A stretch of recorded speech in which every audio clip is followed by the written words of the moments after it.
सुमित जी हरियाणा से। श्री हरिवंश। राधे राधे महाराज जी। महाराज जी, जब से आप हमारे जीवन में आए हो, राधा नाम का इतना प्रभाव है कि मन में अपार आनंद रहने लगा है। महाराज जी, भक्ति मार्ग पर चलते पवित्रता का अर्थ समझना चाहता हूं कि पवित्रता का अर्थ ब्रह्मचर्य का पालन करना है क्या? नहीं, पवित्रता का अर्थ है शरीर पवित्र करना, वाणी पवित्र करना और मन पवित्र करना। शरीर पवित्र, जैसे आप शौचालय गए तो उतने ही वस्त्र पहन करके जाइए जितने धो सकते हो, नहीं तो आजकल तो बंद व्यवस्था है। आप शौच हुए, स्नान किए, अंगोछे से पोछा और फिर अपने कपड़े धारण कर लिए। अगर आप शौच वाले कपड़े पहने हैं तो आप अपवित्र हैं। पवित्रता का जितना निर्वाह करोगे उतना बढ़िया चिंतन चलता है। लघु शंका गए, आप खड़े खड़े लघु शंका कर रहे हैं, आपके पैरों में छिट्टी पड़ रही, फिर आपने मूत्रेंद्रिय को प्रक्षालन नहीं किया, धोया नहीं, फिर हाथ नहीं धोए, आचमन नहीं किया, आप अपवित्र हैं। कुछ भोजन पाया, आचमन नहीं किया, अच्छे से कुल्ला नहीं किया, आपका मुख अपवित्र है। आपका मन गंदे विचार कर रहा है तो अपवित्र है।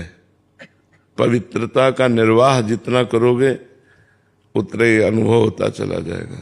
अब जैसे हमें भोजन पवा दिया जाए तो हम पता चल जाएगा कि बनाने वाला क्या सोच रहा था, कैसे बना रहा था। पर हम वस्त्र पवित्र, सब पूरी पवित्रता का निर्वाह, तो तुरंत पता चल जाएगा। तो ऐसे हम पवित्र रहें तो हम अपने मन को जान सकते हैं, अपनी बुद्धि को जान सकते हैं, मन बुद्धि को भगवान में लगा सकते हैं। अब हमारा मन कहाँ गया क्या, इसलिए पवित्रता का निर्वाह करना अत्यंत आवश्यक है। ब्रह्मचर्य यम नियम में आता है, संयम में। ब्रह्मचर्य और पवित्र करता है। ये तो बाह्य पवित्रता है, ब्रह्मचर्य आंतरिक पवित्रता करता है। यदि हम गृहस्थ में भी हैं तो जितना खींच पावे, महीने, 2 महीने, 4 महीने ब्रह्मचर्य रहे, जितना अधिक से अधिक। ब्रह्मचर्य एक अमोघ शक्ति है जो आपको हर समय उत्साहित रखेगी, स्मृतिवान रखेगी, शरीर को स्वस्थ रखेगी, मन को स्वस्थ रखेगी, नेगेटिव विचारों को रौंद देगी, पॉजिटिव विचारों को उत्पन्न कर देगी। ये ब्रह्मचर्य में बहुत लाभ है। आज ब्रह्मचर्य का कोई महत्व नहीं रख रहा है। छोटे छोटे बच्चे गंदे आचरण कर रहे हैं। बड़ों की बात क्या है, बड़े तो इसी को सुख ही मान रहे हैं। शराब पीना, मांस खाना, बेविचार करना, यही लक्ष्य ही रह गया है। कोई बिरले ऐसे हैं जो इससे हट करके थोड़ा आत्मानंद, भगवदानंद, सत्संग की तरफ चल रहे हैं, तो कुसंग की तरफ ही जा रहे हैं। शराब पीना, ये करना, वो करना, गंदे आचरण करना। तो हमें लगता है कि अगर हम शरीर पवित्र रखें, मुख पवित्र रखें, वाणी से किसी को गलत न बोलें, मन से गलत विचार न करें, ब्रह्मचर्य रहें, पवित्र भोजन पावें, तो अभी देखो आपको इतने में ही आनंद आने लगेगा।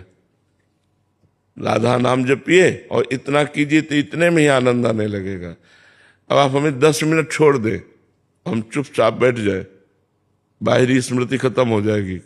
बैठे हैं नहीं, अब अपवित्र रहो, अपवित्र खान विचार, तो भगवान में थोड़ी, भगवान परम पवित्र है। जितना आप पवित्र रहोगे उतने आप भगवत चिंतन और अच्छे विचार आएंगे, आप तेजस्वी रहेंगे।